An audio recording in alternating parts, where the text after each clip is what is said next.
Welcome back to the news at 10. Let's take a look at some of the pictures that you sent into our eyewitness portal. We begin with this one. It's from Oyo State. We see the picture of the new garage set to be a death trap that has recorded 2 truck accidents within 1 week. Eyewitness reporters calling on the Oyo State government to come to the aid of the area. Our next picture comes from Agbara in Ogun State, where we see the deplorable state of the road linking Agbara, Lusada and Igbesha Road. It is said to be unbearable, making life pretty difficult for residents. Our next picture is from the Lasu Ekpe campus, where we see a fire outbreak. Drawing the attention of the Lagos State government is what this eyewitness reporter sent the picture wants. He wants the government to help put out the fire, which has affected the site. Our final picture comes from Ibafo in Ogun State still. Eyewitness report is complaining about a toxic waste deposit at the Unity Estate by an Indian manufacturing company. The reporter is drawing the attention of relevant authorities to the consequences of the hazardous waste to the environment. Keep those pictures coming. Thanks again. The Akwa Ibom State Governor Udom Emmanuel has assured the people of Ikot-Ekpene Senatorial District that he remains committed to the task of delivering on the dividends of democracy. The governor gave the assurance as he spoke to a large crowd gathered in Ikot-Ekpene during his investiture as the grand patron of Ati Anang, the apex social cultural organization in Anang land. So beside every successful governor, thousands of Anang people and friends from all parts of the country and beyond converged at Ikot-Ekpene for the annual general meeting AGM of Ati Anang Foundation, the apex social cultural organization in Anang land. The main agenda for the day is the investiture of Governor Udom Emmanuel and wife Martha Emmanuel as patron and member of the organization. Speaking at the occasion, Governor Udom Emmanuel appreciates the people of the Ikot-Ekpene Senatorial District for their support during the 2015 governorship election and assure that it will not disappoint them. We are going to make sure that we don't disappoint you. Thank you and God bless you. The immediate past governor of Akwa Ibom State and minority leader of the Senate, Senator Gosue Akpabio, the Senate President represented by Senator Philip Aduda, and the Speaker of Akwa Ibom State House of Assembly, Onofia Luke, all gave their goodwill comments on the investiture.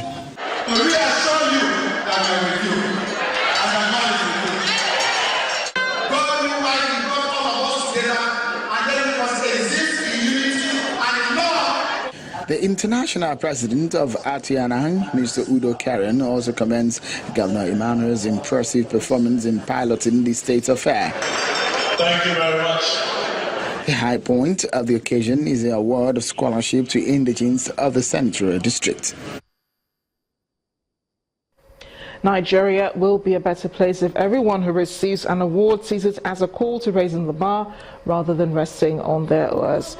That's according to the Ogun State Governor Ibikune Amosun, who was speaking during the 14th edition of the Sun Award. Amosun, who won the Sun Man of the Year award for 2016, says it will propel him to do more for his people. He was among successful awardees who were recognized for their positive contribution to society. The award represented now. I want to appreciate the Sun newspaper, particularly the publisher. It's good to start something, but it's better when you are tenacious and you continue doing good things like this. This is the 14th edition. I've had the privilege of being here 3 years, and I'm happy to note that in all the 3 times the publisher himself has been here. Let me thank from the MD and Editor-in-Chief, Eric Osage, and his team for a job well done. When an award like this is given, for me, it's a call to more service. It's a challenge because you ask yourself, why am I singled out? Why are we being singled out to be given this award? It is they've seen some good things that we are doing. So for me, you have challenged me, and this award is not for me. It is for the good people of Ogun State. Residents of Wuna community in Gwagwalada Area Council of the Federal Capital Territory are appealing to the government to provide potable water and prevent the spread of diseases, something that has worried them for years. Home to scores of families, residents in Wuna say though 50 million people lack access to potable water across the country, their challenge is particularly worrisome.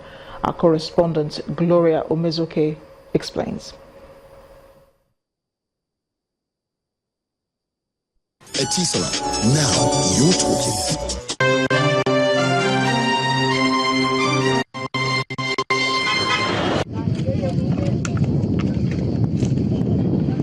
Biaya is digging rigorously beneath the surface of the earth to look for water.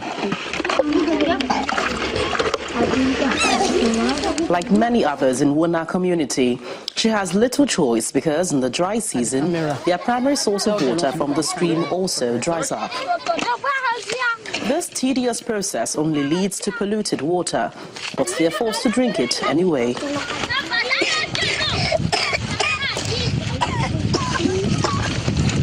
Asabe, a 35-year-old mother of 4, is among many who daily rely on this stream for water.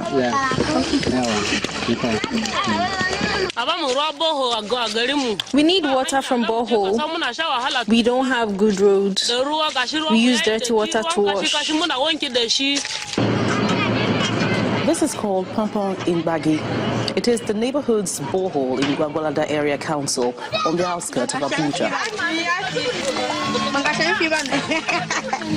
This is Wuna village where the struggle and scramble for clean water begins. Now, for many who are not able to fetch water from the hand-pumped borehole, the only one in this village, they join the long queues for the colored water and wait for days for the dirt to subside. Last year, many people died because of they drink the water, dirty water. So we need them to help us to bring water for us for that. At times, there is this sickness, we call cholera. People will be hitting due to the nature of the water we use at times. It's not good. So it will affect people with sickness.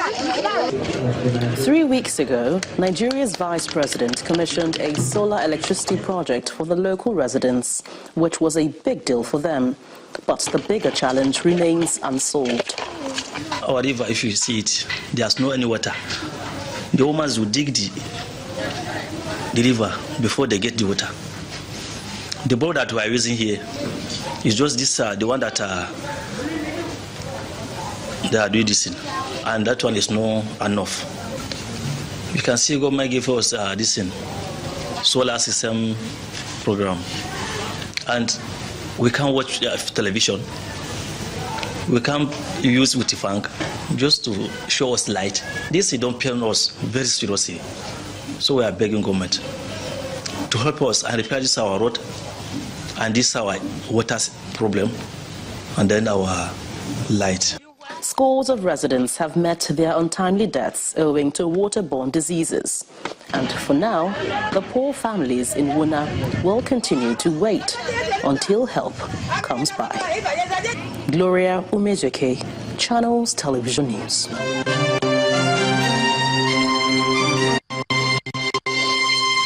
Etisala, now you're talking. To the arts now. The late Chief Rashid Badamosi, who passed away last year, was a playwright and one of the notable art collectors in the country. In his honor, the Lagos State government is remembering Chief Badamosi by dedicating the Eco Arts exhibition to him. This is also to celebrate Lagos at 50. Art Review tonight joins in celebrating a man who loved the arts.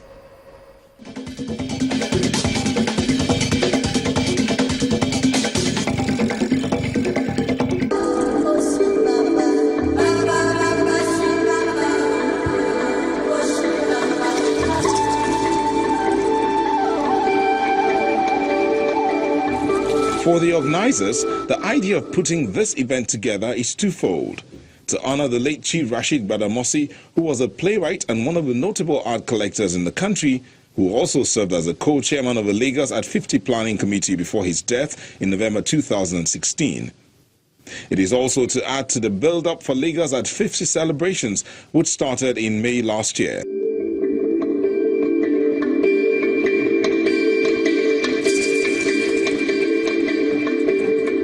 A full house. That's how you can describe the first Rashid Badamosi Eko Art Expo, which attracted the cream de la cream of the society.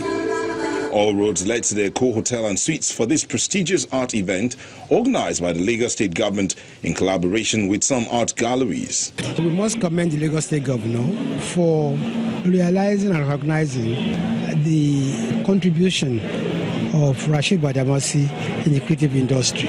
It's not usual for people who are out of power and who have distinguished themselves by their passion for the creative industry to be given the kind of recognition Rashid Badamosi is being given through this exhibition.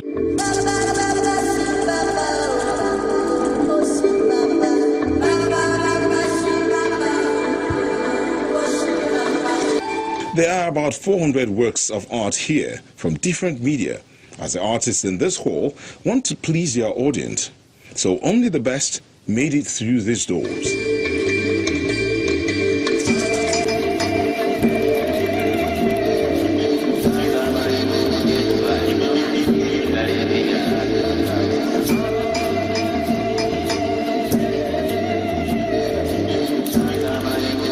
Hundreds of works were screened from students and other artists. Only the finest made the cut. What a great event. There's been a great turnout. There's a great feeling. Everybody seems to have been having a good time. There's a very broad selection of art. What I'm loving is that there's a lot of art by very young artists, the younger generation, which is really nice to see.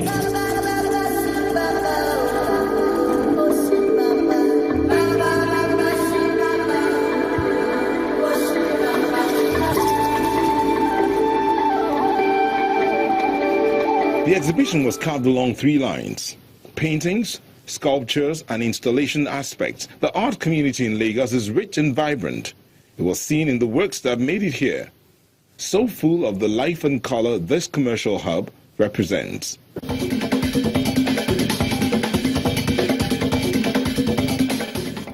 Farmers in the Igbodu community in Ekpe area of Lagos have charged the federal government to come to their rescue over a series of kidnappings in the area. During a visit by Channels Television to the area, some of the farmers alleged they have had to engage the local vigilante to be able to stay on their farms. Security operatives on stop and search at different points along Itoikin-Ekpe Road in Lagos, Nigeria's southwest region. For some time now, some daredevil kidnappers have been on rampage in the state, and their major targets is the farmers whom they abduct in exchange for ransom. Their activities have also undermined efforts to take the country back to agriculture as a driver of economic resurgence, which has since suffered setbacks in the state. Many of the farmers who have invested in mechanized farming on this over 600 hectares of land have abandoned their investments for fear of being kidnapped. Poultry are lying desolate with hundreds of fowls cackling. We have over 150 farms in Igbodu. Over 150 farms, and this incident of kidnapping has been recurring maybe every 2 weeks, every 3 weeks. And everybody, nobody knows who's next. And we are scared. We, on our own small way, we've contributed money to make sure that we secure our environment. But the last one that happened, the OPC man that is guiding the 2 of them was also abducted with the farmhands. More worrisome is the action taken by workers of this center established by the Lagos State Government in Igbodu area. The offices are shut and entrances are under lock and key, as they have been for months now, owing to fear of who could be next. Mr. Akoredeore is a vegetable farmer, but he explains farmers now come in groups to farm out of fear. He alleges that the police have advised him to seek the assistance of local vigilante. In each of those instances, the police never got involved in helping the principals, the people that was abducted, in getting the people out, or through the ransom situation, getting even any form of intelligence that could help. We want a military sweep of that place. If they could come in and sweep that place clean, just like they did on the Ikorodu axis, it would be very good for us. For now, some of the victims are still being held captive, and farmers and other residents are hoping security would be beefed up to avoid a recurrence. Next on the news at 10, Nigeria's CAF Champions League representatives, Rangers International and Rivers United, advanced to the first round of the competition. We'll have more sports news. Do join us again.